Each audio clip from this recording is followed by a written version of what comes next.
You're staring at your phone again. The screen glows with group chats, work messages, memes, forwarded from people you barely know, dozens of names, hundreds of conversations. And yet, if you needed to send a message right now, something raw, something like, "I'm not okay, can you just listen?" you'd hesitate. You'd wonder who wouldn't find it weird, who wouldn't need an explanation afterward, who wouldn't make you feel like a burden for simply being human. You function, you pay your bills, you show up, you deliver. But when the day ends and the noise fades, there's a silence that doesn't feel like rest. It feels like absence, like a chair that should be occupied but never is. If I could scroll through your contacts right now, I'd probably see a lot of people and very few who are truly yours. You talk to them, sure. You exchange pleasantries and updates. But when was the last time someone asked how you really were and actually waited for the answer? When was the last time you didn't have to perform? Someone probably told you once, but you're so easy to talk to. How can you not have close friends? And you smiled that tight smile, because even you don't fully understand it. How can someone be surrounded and still feel so alone? Here's what I want you to hear. You learned to survive on your own, and that skill saved you. It carried you through seasons when no one else would. But surviving isn't the same as being accompanied. Independence kept you standing, but it wasn't designed to keep you warm. You're not broken. Let me say that again, because it matters. You are not broken. You're adapted. You developed strategies to navigate hard contexts, pulling back before you could be pushed away, pleasing others before they could reject you, proving you don't need anyone before anyone could let you down. Those strategies worked. They protected you. But protection has a price. And right now, the price is loneliness. Think of a house with all its doors locked from the inside. On the first day, it feels like safety. On the second, like control. By the third day, the air grows thin. The locks that kept danger out also kept connection from walking in. That house is your nervous system. Your patterns, your automatic responses, the way you pull back when someone gets too close, the way you give endlessly but never ask for anything in return, the way you convince yourself that needing someone is weakness. There's a difference between solitude and loneliness. Solitude is rest you chose. Loneliness is a desert you never asked to cross. Maybe you've felt it's that quiet certainty that if you disappeared tomorrow, only a few people would truly notice. Maybe you've thought, I missed the window to learn how to make real friends. Too old to start over, too young to accept this as your forever. I'm not here to push you into crowds or force you into vulnerability. This isn't about becoming someone else. It's about unlocking one door at a time, one small, deliberate choice, one breath of fresh air. Because friendship doesn't break down walls, it waits for an invitation, and you still hold the key. Before the legend, there was a man. His name was Elijah. And long before his story became scripture, it was sweat and fear and the kind of bone-deep weariness that makes you forget why you ever tried in the first place. He had just come from the fight of his life. He'd stood alone against an empire. He'd called down fire from heaven in front of everyone who said his God was silent. He won, publicly, undeniably, and then the death threats came. So he ran, not toward something, just away, into the wilderness, under a broom tree, where he collapsed and whispered a prayer that wasn't really a prayer at all. It was a surrender. Take my life, I'm done. I'm the only one left. I'm the only one left. Maybe you've whispered something like that too. Not out loud, just in the quiet corners of your mind after holding it together for too long. After being strong for everyone. After winning battles no one even knew you were fighting. Here's what exhaustion does. It narrows your vision until all you can see is the emptiness. The mind, pushed past its limits, stops processing complexity. It simplifies everything into one brutal conclusion. No one stayed. No one cares. I'm alone. But here's the twist in Elijah's story, the part that might sting a little if you let it. He wasn't alone. While he lay under that tree, convinced he was the last faithful soul on earth, there were 7,000 others who hadn't given up. There was a young man named Elisha, already walking toward him, who would become his companion and successor. There was a future he couldn't see because his exhausted eyes had stopped looking. His loneliness was real. His pain was valid. But his interpretation, it was a story written by depletion, not by truth. And maybe, just maybe, that's where you are too. You've held the weight so long that your arms have forgotten what it feels like to rest. You decline invitations because showing up feels like running a marathon. You tell yourself no one would notice if you disappeared, and that belief has calcified into fact. But what if you're wrong? What pulled Elijah out of the wilderness wasn't a lecture. It wasn't a motivational speech or a 5-step plan.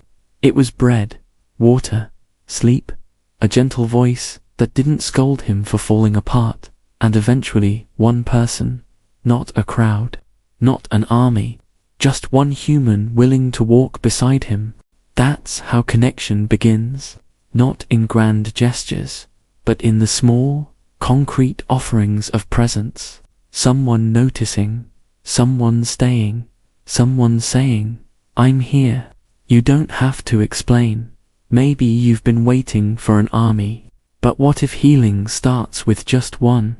So how does someone end up under a broom tree, convinced the world has emptied out? It doesn't happen overnight.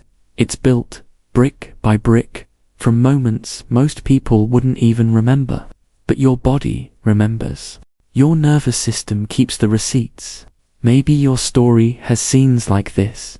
A home where tension hung in the air like humidity, criticism that came quick and easy, eyes that rarely met yours with softness. Maybe your vulnerability was met with jokes, or worse, silence. Maybe you changed schools too many times, and every new beginning felt like starting a puzzle you'd never finish. Maybe you grew up in spaces where feeling deeply was called weakness, where needing others was something to outgrow. Somewhere along the way, you showed a real piece of yourself, and what came back was laughter, or indifference, or a look that made you wish you'd stayed quiet. Your body learned the lesson. Getting close is dangerous, costly, not worth the risk.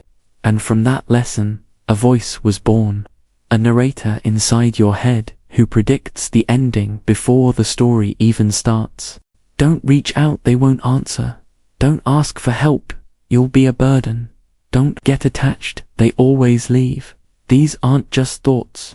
They're survival strategies dressed up as truth. To protect yourself, you became the helper who never needs help, the listener who never shares, the one who holds it together so well that no one thinks to ask if you're okay.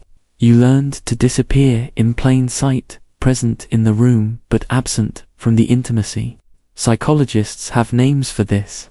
They talk about attachment patterns, hypervigilance, emotional regulation. But here's the translation in plain language. When care was inconsistent, your system learned to expect inconsistency. When openness was punished, your heart built a fence. You started rationing trust, like it was running out. And when trust becomes expensive, intimacy can't afford to move in. Elijah knew this arithmetic. His whole life had been confrontation, standing alone against systems that wanted him silenced. His body had learned that safety meant vigilance, that rest was a luxury he couldn't afford. So when the crash came, his mind defaulted to isolation, not because connection didn't exist, but because his exhausted system couldn't register it anymore. The cost of these patterns is steep. Chronic loneliness, relationships where you give everything and receive almost nothing, a body that never fully relaxes, a mind that rehearses conversations it never sends. Here's the paradox. The same walls that protect you from rejection also protect you from intimacy.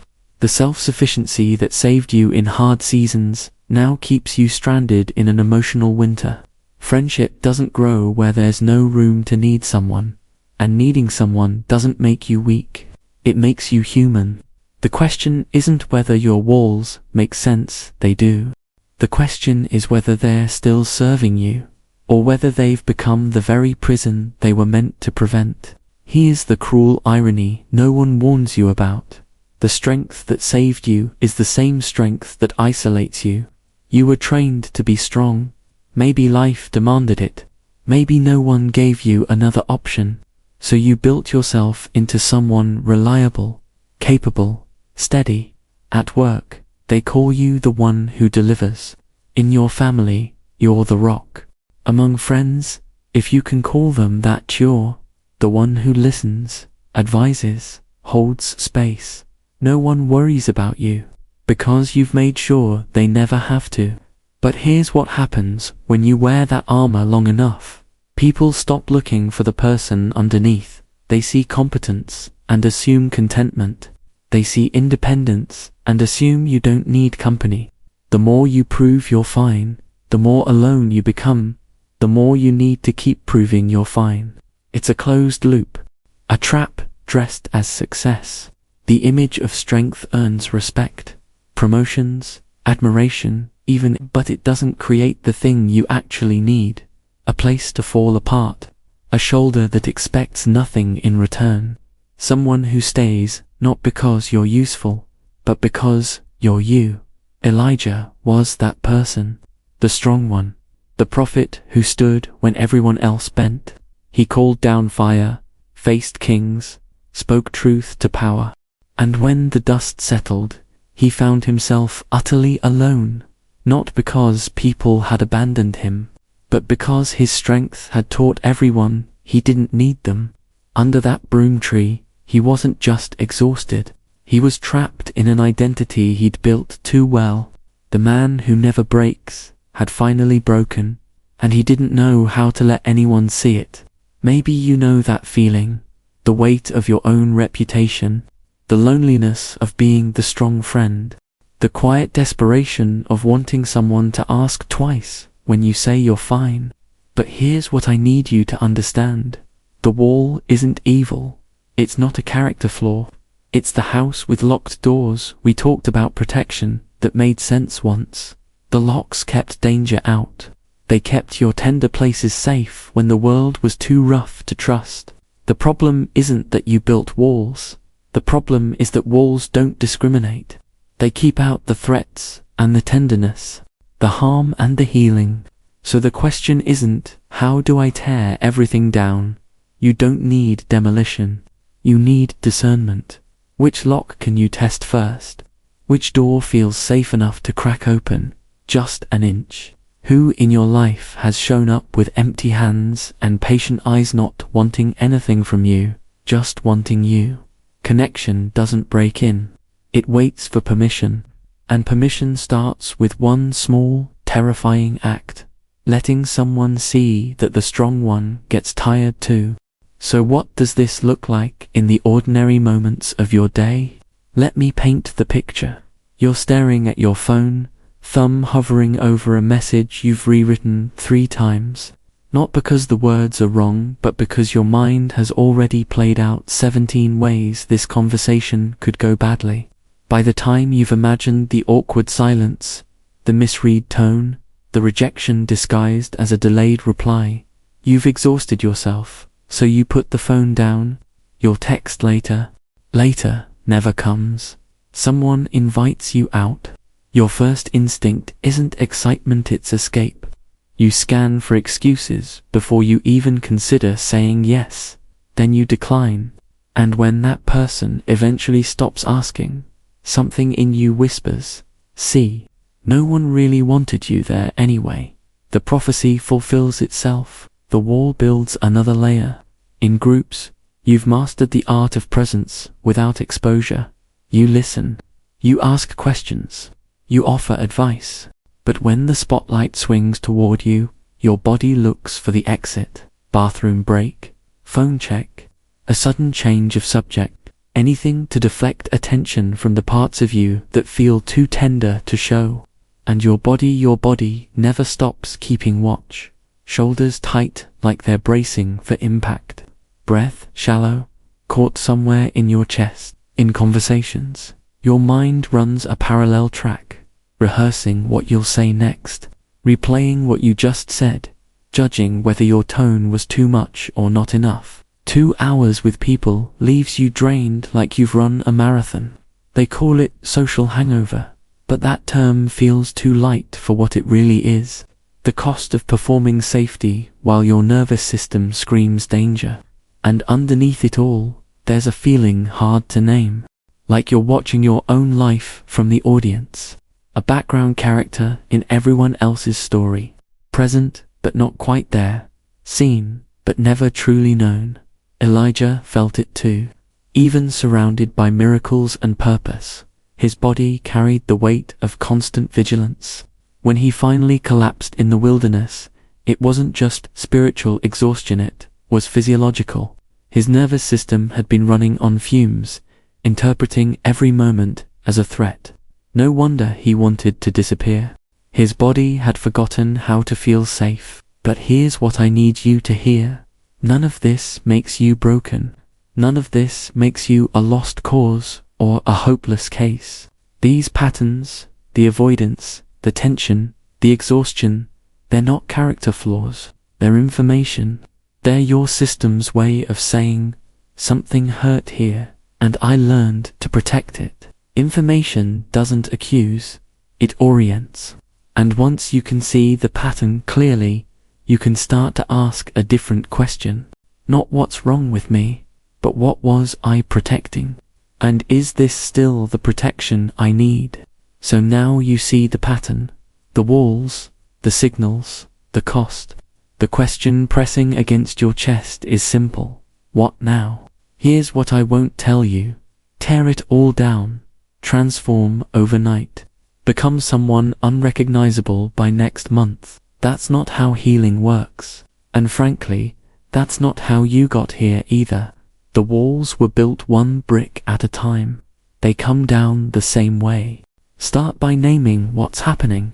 The next time you feel yourself shutting down, dodging a question, declining an invitation, retreating into silence, don't punish yourself for it. Just notice.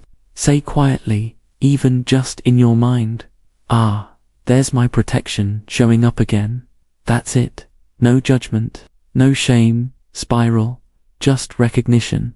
When you remove the blame, you create space for choice, and choice is where freedom begins. Then, try this. Expose yourself 1 millimeter beyond your usual pattern. Not a mile, a millimeter. Today, reply to that message with 1 extra personal line. Today, stay in the conversation 10 minutes longer before finding an escape. Today, accept the coffee invitation without promising to become anyone's best friend. 1 millimeter. That's the only assignment. Elijah's recovery didn't happen in a single dramatic moment. It started with bread, then water, then sleep, then a gentle voice, then 1 clear instruction, then a companion. Each step was small enough for his depleted system to handle. God didn't demand a sermon, he offered a meal. That's the template. Gradual self-revelation is the next piece. This doesn't mean dumping your entire story on anyone who asks. It means finding 1 reasonably safe person and stepping off the superficial script. Something like, "I don't usually talk about myself much, but there's something I've been thinking about." Or, "Can I ask for 5 minutes of your attention? I'm practicing being more honest with people I care about." You're not handing over the whole package. You're offering 1 piece. That's enough. Choose low-risk arenas. A co-worker who's shown kindness. A family member who feels safer than the rest. A small group rather than a crowd. Don't start where you were wounded. Start where your body doesn't have to scream. Friendship isn't lightning. It's agriculture. It grows through consistent presence, not grand gestures, responding with a little more intention, showing up without fanfare, planting seeds and trusting the slow work of time. And when you need something, really need it, practice asking.